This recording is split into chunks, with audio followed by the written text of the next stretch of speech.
my channel. Today I am doing a wedding related video, my last wedding related video of my wedding series. It was kind of a mini series. I think there was only like 4 or 5 videos. I just put up my wedding vlog, which gave you like a little bit of behind the scenes of my wedding day, which I think is always fun to watch. I feel like when I was wedding planning, I loved watching those because with the professional ones, you can, you can make anything look nice, but seeing the behind the scenes is kind of like what really goes on during the wedding day. So I didn't get too much footage, but I thought it was still fun to film, so just put that one up. And now this is gonna be the last one because I'm done. So I figure I'll end it with my questions or questions that you guys have for me with regards to like the wedding. I will have one more, I shouldn't say the last one, I will have one more, which is just gonna be my professional wedding video. So that'll be up probably next month. Still waiting on my wedding pictures, so I haven't even seen all of those. I've only seen like a handful of those. So yeah, still waiting on those, and the professional video should be ready probably next month. So I just want to address the elephant in the room. If you don't follow me on Instagram, I did chop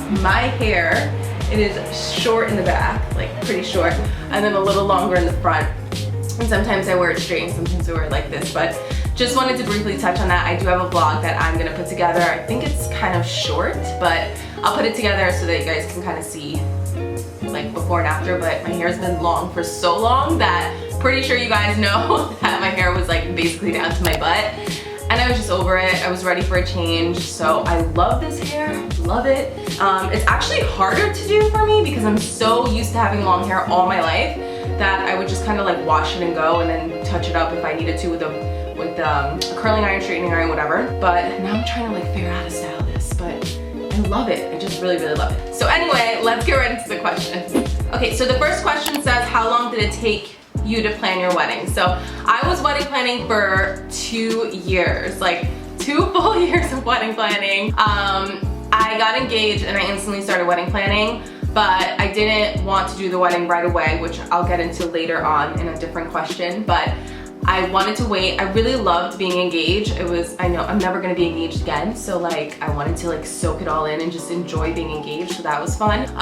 But it gave me a lot of time to really plan everything the way I wanted, decide if I wanted to do this destination or not, because I did end up doing destination wedding. And it just gave me a lot of time to stay organized and not feel stressed. And I was with my then fiance for so long that it didn't, like 2 more years to me wasn't that big of a deal. We lived together. We've been together for over a decade. I mean, getting married at that point was just like the last step of just finalizing it, to be honest. Like I felt like I was married and I had been married for so long that to me it wasn't that big of a deal. So me personally, I planned for 2 years. Next question is, how do you calculate a wedding budget? So that's like something that's gonna be personal to the person or to you. It just depends on your finances, what you can save with your fiance, your partner, and how much money you want to spend. It really depends on you. Like we knew we wanted to spend a certain amount of money. We knew that we couldn't get our dream wedding, or my dream wedding, because let's be honest, my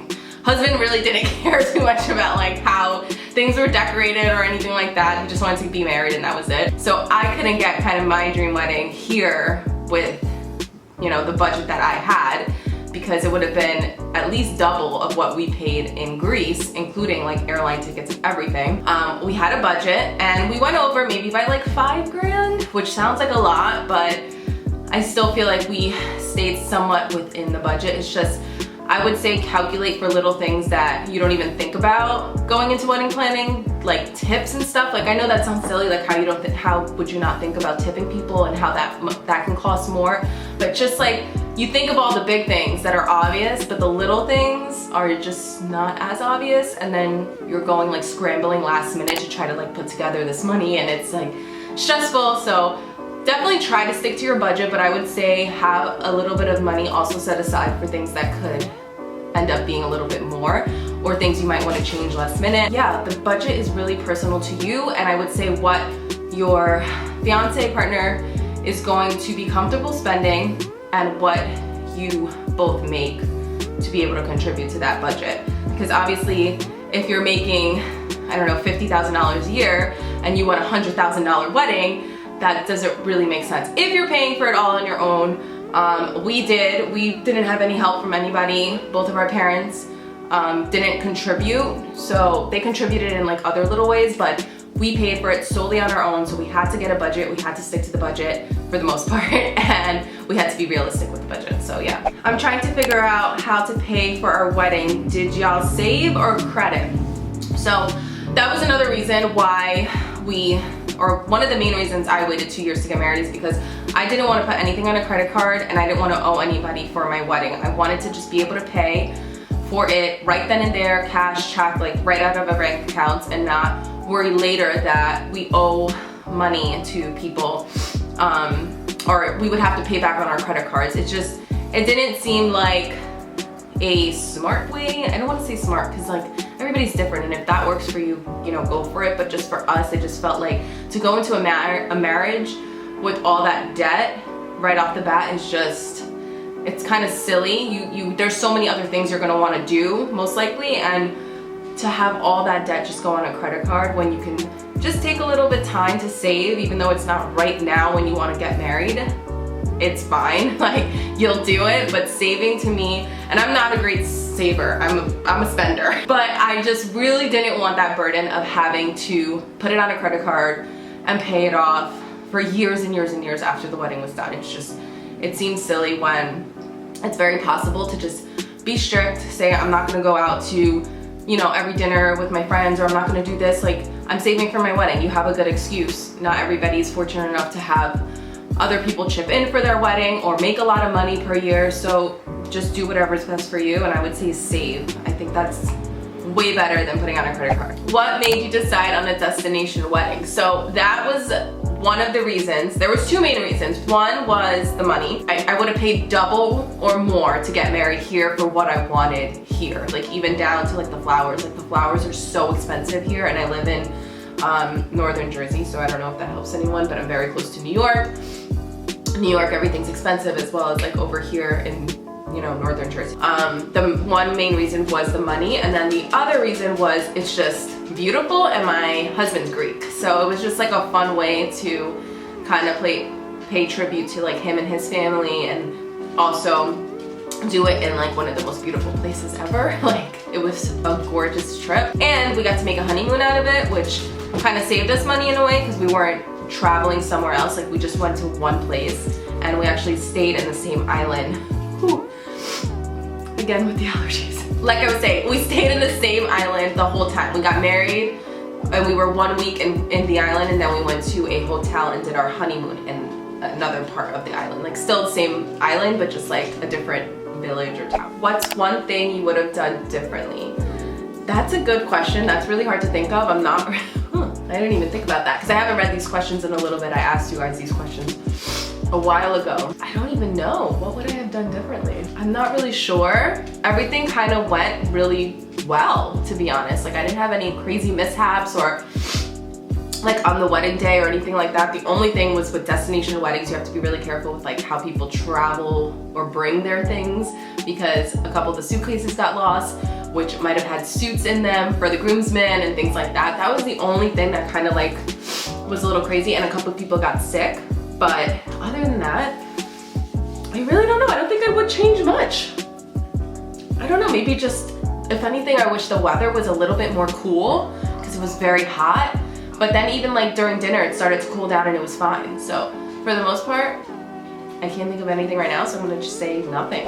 When did you begin planning your wedding, and how did you know where to start? So I've known I was gonna marry, I knew I was gonna marry my husband forever. I mean, we've been together forever, like I said, over a decade. So I had Pinterest like boards. I have so many Pinterest boards if you guys wanna follow me. Even now, like nursery stuff, like I'm always one step ahead. I'm prepared with like at least making boards, because if you think of something and you have it kind of put in one spot, it's just very easy to refer back to. So even if you don't use Pinterest and you want to use something else, I just love Pinterest, and I think it made my life so much easier. So I had a Pinterest board for a couple of years before I even got engaged. And then I got engaged, and I kind of went back, and you know, some things change, and you don't like all the things that you were pinning from like years ago or whatever, but I still had that board to refer back to, which was really good. I still had the boards to refer back to and to kind of look at my ideas and figure out what I wanted to do. So Pinterest was a big way of kind of knowing where to start, because I had at least all my ideas, inspirations,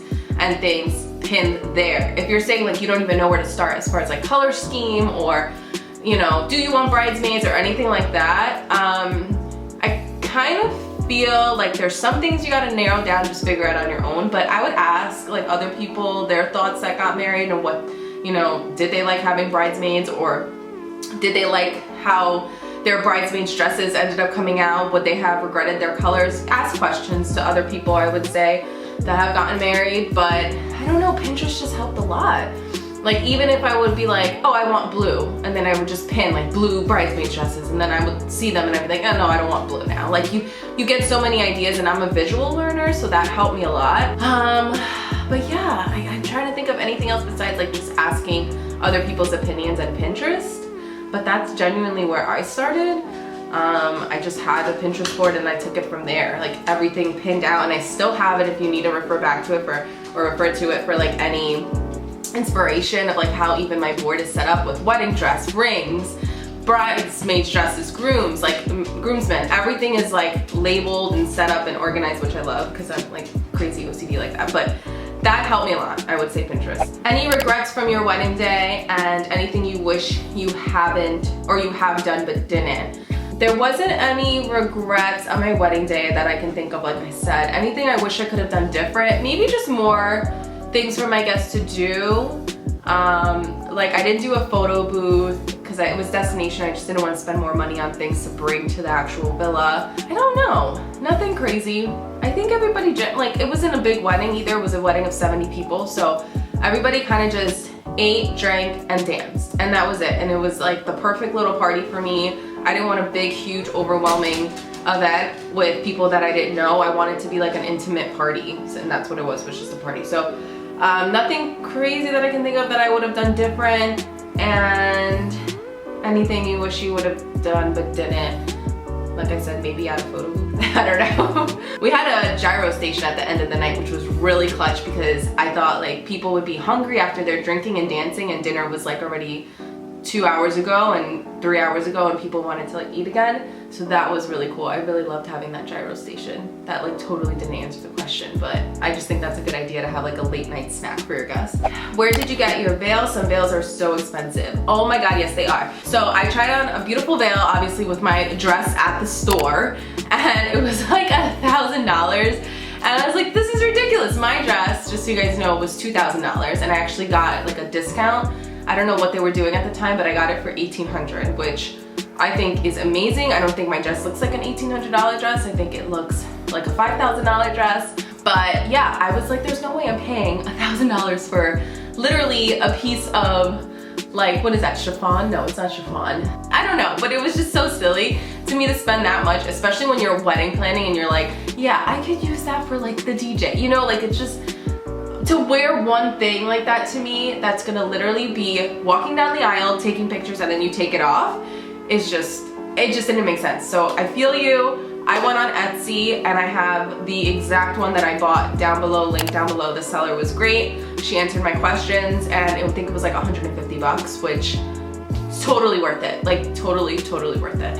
Any tips for destination weddings? My one tip I would say is to get a wedding planner.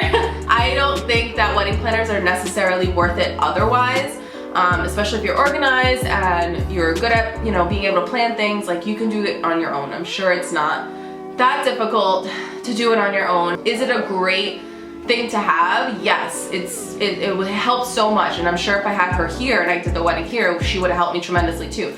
But it's one of those things where you have to factor out cost, and like, is it worth it to pay that extra money for that extra set of hands? Which to me, yes, for destination 100%.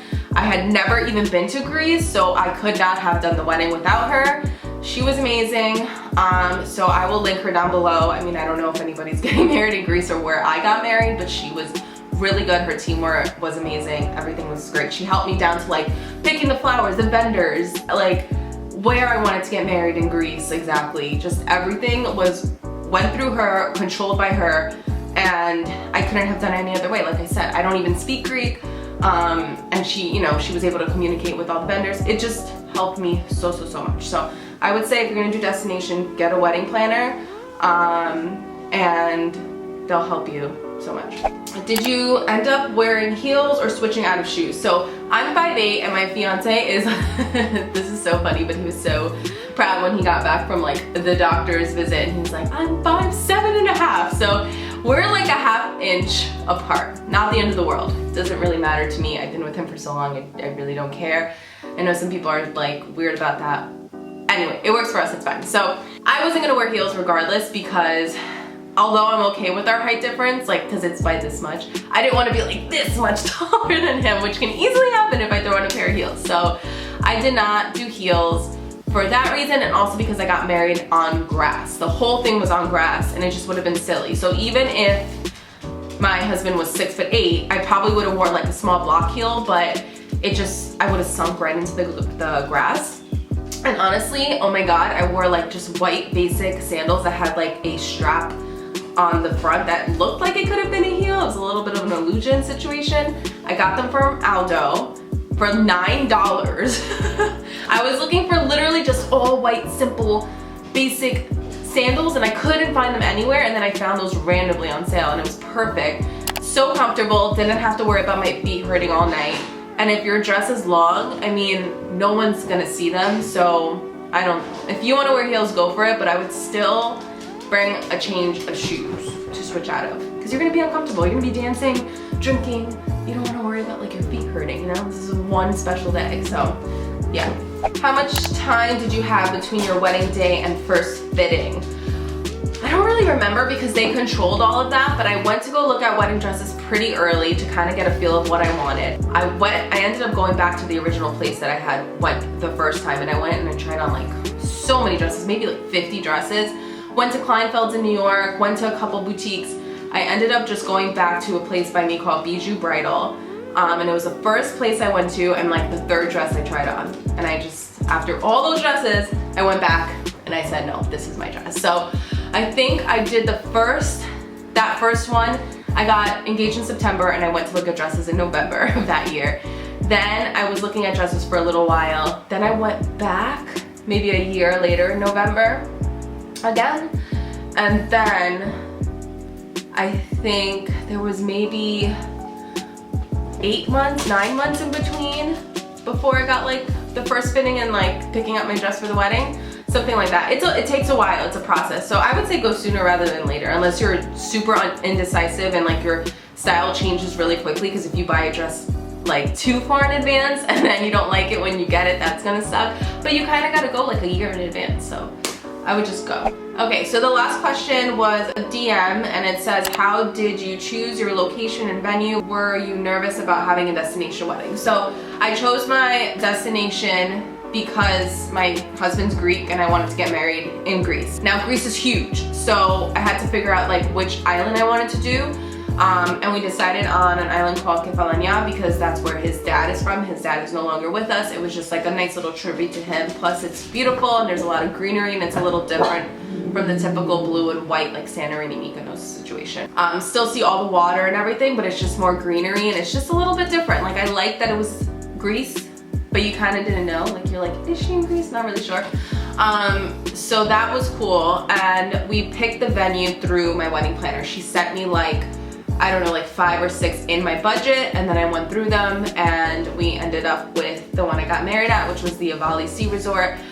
It was a private villa, 2 private villas we rented for the week, and we ended up staying there for the week with our friends. And then we had the wedding there, and we were there the next day, and then we checked out. So it was perfect. If you're trying to look up venues, I would say search places in where you want to get married, obviously, and then call them, see what their kind of policies are, do your own research, see if it matches your budget, because that's gonna be huge. First and foremost, can I even afford to get married at this venue? Things like that. But yeah, I just went through my wedding planner. So like I said, she was super helpful. Alright guys, so those are all the questions I received about wedding planning or my wedding process, all that stuff. If you guys have any questions that were not answered in this video, leave them down below because I'll be more than happy to continue answering questions for you guys, or you can shoot me a DM. I answer everybody. And yeah, so that's gonna be my last wedding series video besides my actual wedding, like professional wedding video, which will go up next month. And I guess that's it. I hope that you guys enjoyed. Don't forget to subscribe before you leave. I have a lot more like fun things coming along. So yeah, I'll see you guys in my next one.